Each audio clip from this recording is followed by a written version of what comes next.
Assalamu alaikum students. Welcome in the class of special topics, and today we are going to study a new series of lectures which is on solutions, and we will see its introduction, and we will see what type of solutions are present, and then we will discuss Henry's law. The presentation is submitted by Muhammad Arslan. So first we will go towards introduction. So a solution is defined as a homogeneous mixture of two or more substances that form a single phase. ठीक है, तो solution क्या होता है? ये एक homogeneous mixture होता है, दो या दो से ज़्यादा substance, और ये एक सिंगल फेज बना देते हैं. फॉर एग्जांपल अगर हम सोडियम क्लोराइड को वाटर में डिसॉल्व करें और उसको अच्छे तरीके से हल करें, तो कुछ देर बाद क्या होगा कि हमारे पास एक होमोजीनियस सॉल्यूशन बन जाएगा, और उसमें जो सॉल्यूशन है उसका कलर प्योर वाटर की निस्बत थोड़ा चेंज होगा, थोड़ा गहरा किस्म का होगा, यानी इतना ट्रांसपेरेंट नहीं होगा. So this will be a solution. The quantities of various substance in the solution can be changed to a certain limit. A true solution has the following properties. The various components of the solution cannot be distinguished. So this is the property number 1. जो जैसा कि मैंने अभी example the, the solution of salt in water, तो उसमें जो components of solution है आप नेकेड आई से उसको डिस्टिंग्विश नहीं कर सकते. और इसमें क्या है, the components do not settle down under the effect of gravity. जैसा कि मैंने कहा कि सॉल्यूशन की जो कंपोजिशन है वो यूनिफॉर्म होती है, और पार्टिकल्स सॉल्यूशन के वो ग्रेविटी के इफेक्ट के नीचे नहीं बैठते. The various components can be distinguished by processes like crystallisation, evaporation and distillation. अब अगर हमने इनको डिस्टिंग्विश करना है, जैसा कि मैं फिर वही एग्जांपल देती हूँ, solution of salt in water, तो हम क्या कर सकते हैं कि हम अगर फॉर एग्जांपल एवापोरेशन का प्रोसेस यूज़ करें, और उस वाटर सॉल्यूशन को अगर हम फॉर एग्जांपल 1 या 2 दिन के लिए नॉर्मल टेम्परेचर पे भी पड़ा रहने दें, तो क्या होगा कि वाटर उसमें एवेपोरेट हो जाएगा और सॉल्ट आपको नीचे मिल जाएगा. इस तरह से आप वेरियस कंपोनेंट्स को आइडेंटिफाई कर सकते हैं. The various components show their properties to prove their precise. तो कंपोनेंट्स जो हैं अपनी आइडेंटिटी को लूज नहीं करते, और आइडेंटिटी को शो करने के लिए अपनी प्रॉपर्टीज सॉल्यूशन के अंदर शो करते हैं. It is in this respect that a true solution differ from a compound in which the components are present in a fixed ratio.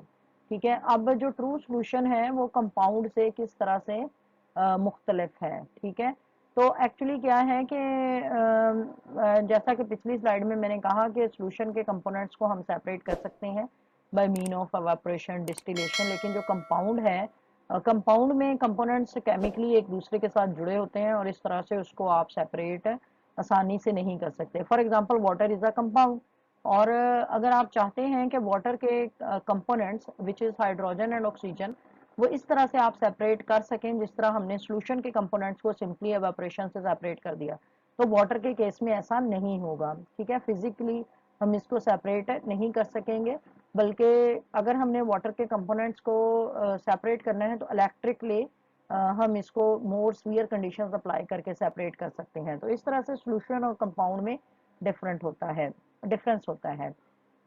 However, for solution where the two liquid components of a solution are present in equal proportions, one is justified to call each as either the solvent or solute. ठीक है, अच्छा, अब solution के अंदर दो liquid component of solution equal proportion में अगर present हैं, ठीक है, तो असल में यहाँ पर ये इस तरह नहीं होना चाहिए. ये लाइन थोड़ी सी कंफ्यूजिंग है, ये मैं सिंपली आपको एक्सप्लेन कर देती हूँ. सॉल्यूशन के अंदर फॉर एग्जांपल अगर दो लिक्विड्स आपस में मिलके सॉल्यूशन बना रहे हैं और उनकी मिकदार सेम है, ठीक है, for example solution of water in solution of ethyl alcohol in liquid, और दोनों के अगर हम 50 ml ले रहे हैं तो हम किसी को भी सल्यूट या सॉल्वेंट नहीं कहेंगे. लेकिन अगर एक ऐसा सॉल्यूशन है जिसमें एक कंपोनेंट कम मिकदार में है और एक ज़्यादा मिकदार में, तो कम मिकदार वाले कंपोनेंट को हम सल्यूट कहेंगे और ज़्यादा मिकदार वाले कंपोनेंट को हम सॉल्वेंट कहेंगे. Hope you people have understood. A dilute solution is one in which the quantity of solute is very small as compared to that of solvent. As the solution is dilute, it proceeds towards ideality. अच्छा, तो dilute solution वो होता है जिसमें salute की quantity बहुत कम होती है, और जितना ज़्यादा सोल्यूशन डाइल्यूट होगा उतना ही वो आइडियलिटी की तरफ जाएगा।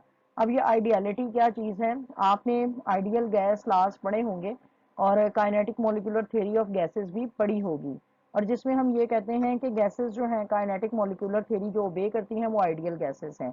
इस तरह ऐसे सॉल्यूशंस जो कि कुछ लॉज को, आइडियल लॉज को ओबे करते हैं, उनको हम आइडियल सॉल्यूशंस कहते हैं, और आमतौर पे आइडियल सॉल्यूशन जो है वो ज़्यादा डाइल्यूट होते हैं। बाइनरी सॉल्यूशन क्या होता है? एज द नेम, बाइनरी का मतलब है दो कंपोनेंट्स वाला। Solution containing only two component, such solutions these are called binary solutions। तो ऐसे solutions को हम binary solutions कहते हैं। Since the solvent and solute may be either gas, liquid or solid, the different type of possible binary solutions। अच्छा, अब इसमें देखें, ऐसा सॉल्यूशन जिसमें दो कंपोनेंट्स होते हैं, राइट, उसको हम बोलते हैं बाइनरी सॉल्यूशन, राइट।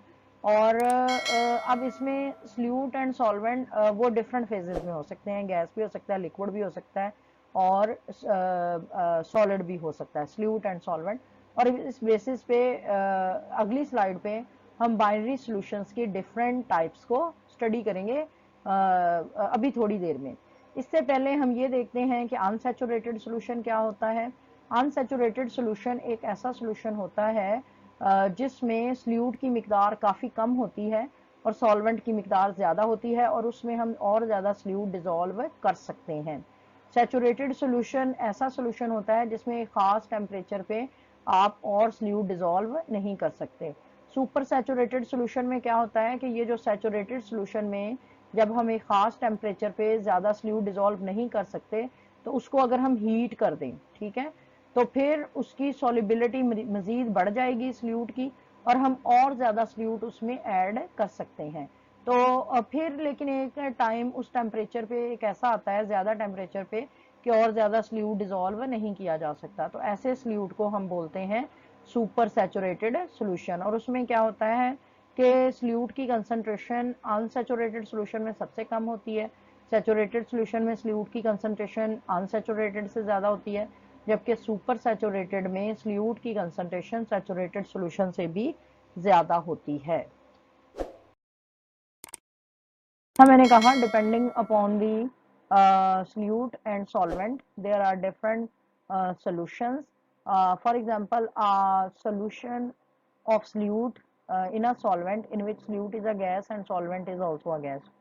इसकी एग्जांपल है mixture of gases like air. अगर आपने गैस को सल्यूट के तौर पर और सॉल्वेंट लिक्विड है, ठीक है, तो इसकी क्या एग्जांपल है? Carbon dioxide in water. इसी तरह गैस इन सॉलिड, यानी गैस एडजॉर्ब हो गई सॉलिड के ऊपर, ये भी एक सोल्यूशन बनाएगा। हाइड्रोजन पलाडियम के ऊपर, ठीक है, पलाडियम एक मेटल है जो सॉलिड होती है, हाइड्रोजन गैस है, तो इस तरह से ये एक सोल्यूशन बनाते हैं। लिक्विड इन गैस, ठीक है, यानी सल्यूट अब लिक्विड फॉर्म में है और गैस सॉल्वेंट है। Vaporisation of a liquid into gas. इस तरह liquid in liquid, alcohol in water, तो इसमें alcohol solute which is liquid, water solvent which is also liquid. Liquid in solid, ठीक है। अब लिक्विड मर्करी इन गोल्ड, इसकी example ये बहुत इंपॉर्टेंट है। यानी लिक्विड, इसमें मर्करी आपको पता है एक ऐसा एलिमेंट है जो लिक्विड फॉर्म में एग्जिस्ट करता है, और गोल्ड ये सॉलिड है, तो ये इसकी एग्जांपल है मर्करी इन गोल्ड। इसी तरह ये सल्यूट है solid on gas, sublimation of a solid into gas, so this is an example in which solute is solid and solvent is gas। Solid in liquid, ये तो मैंने अभी आपसे कहा, salt in water, and solid solid, copper in gold. और copper, ये copper है, कैपर नहीं है, this is copper. Copper in gold, ये मिनरल्स बना देते हैं, ठीक है। तो डिफरेंट मिनरल्स में डिफरेंट मेटल्स मुख्तलिफ कंपोजिशन में मिलके एक सोल्यूशन बना देते हैं, और ये सॉलिड का सॉलिड में सोल्यूशन होता है।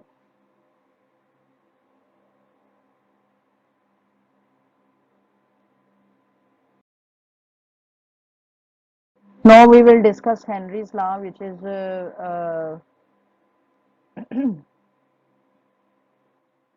defined as Henry law is one of the gas laws formulated by the English chemist William Henry, who studied the topic in early 19th century. और इस लॉ में क्या होता है, gases dissolve in liquids to form true solutions. तो ये gases की dissolution in liquids को डिस्क्राइब करता है। Henry law, the solubility of a gas in a liquid depends on two factors. One is nature of gas, second is temperature, and the third is pressure. So not two factors, actually three factors. ठीक है, यहाँ पर four लिखा हुआ है, यहाँ पर third आना चाहिए। तो solubility of a gas in liquid, this depends upon the nature, temperature as well as pressure. We will see shortly. अच्छा, अब विलियम हेनरी ने ये स्टडी किया the solubility of gases in liquid at constant temperature and different pressures and discovered a relationship between pressure and solubility of a gas called Henry law. अच्छा, अब solubility जो है, एक तो नेचर ऑफ गैस पे और एक टेम्परेचर पे। अगर हम टेम्परेचर को कांस्टेंट रख दें तो solubility ऑफ गैस डिपेंड करेगी गैस की नेचर पे और प्रेशर पे। तो हेनरी ने यही किया कि टेम्परेचर को कांस्टेंट कर दिया और डिफरेंट प्रेशर पे solubility को स्टडी किया, और उसने कहा कि C proportional to P and C is equal to Kp। We will see shortly what is this C and P। तो यानी हम देखेंगे कि सी का पी के साथ, प्रेशर के साथ क्या रिलेशनशिप है, और ये फिर प्रोपोर्शनैलिटी कांस्टेंट है। हमने पिछली स्लाइड पे देखा कि सी का पी के साथ क्या रिलेशनशिप है। तो अभी हम ये देखते हैं एक्चुअली क्या है कि सी जो है, पिछली स्लाइड पे हमने देखा this is proportional to P. ठीक है, तो यहाँ पर सी जो है, this is the concentration of gas which is dissolved at a particular pressure। ठीक है, तो अब क्या है कि C इज द कंसंट्रेशन, और C की मिकदार अगर प्रोपोर्शनल टू P कह रहे हैं तो इसका मतलब concentration of dissolve gas this will increase by increasing pressure. ठीक है, तो ये सिंपली हेनरी लॉ है, यानी टेम्परेचर को अगर आप कांस्टेंट रखेंगे तो प्रेशर के इंक्रीज करने से जो डिसॉल्व गैस है उसकी मिकदार बढ़ जाएगी सॉल्वेंट के अंदर। तो अब हम देखेंगे कि एप्लीकेशंस क्या है हेनरी लॉ की in the production of carbonated beverages as solubility of carbon dioxide increases at high pressure. ठीक है, तो अगर हमने ज़्यादा कार्बन डाइऑक्साइड बेवरेज मशरूब के अंदर ऐड करनी है तो हमें हाई प्रेशर यूज़ करना होगा। इसके अलावा in the deep sea diving में इसकी एप्लीकेशंस हैं, in the functions of lungs में हेनरी लॉ एप्लीकेबल होता है, and for climbers people living at high altitude, उनके लिए हेनरी लॉ की इम्पोर्टेंस है। It applies closely to gases with nearly ideal behavior under the following conditions। ठीक है, तो अब इसकी एक्चुअली हेनरी लॉ ये बड़ा सिंपल सा, कॉमन सा, सादा सा लॉ है। तो इसकी इम्प्लीकेशन सिर्फ मॉडरेट टेम्परेचर और प्रेशर पे होती है, और सॉलिबिलिटी अगर लो हो तब होती है apply. The gas does not react with solvent to form a new species, gas को केमिकली रिएक्ट नहीं करना चाहिए सॉल्वेंट के साथ। The gas does not associate और डिसोसिएट इन सॉल्वेंट, और गैस को सॉल्वेंट के अंदर डिकम्पोज नहीं होना चाहिए। So this was about today's lecture, and in the next lecture we will meet with another topic. Thank you for watching this video. Please subscribe, like and share, and if you have any problem you are very welcome to ask. Till then, Allah Hafiz.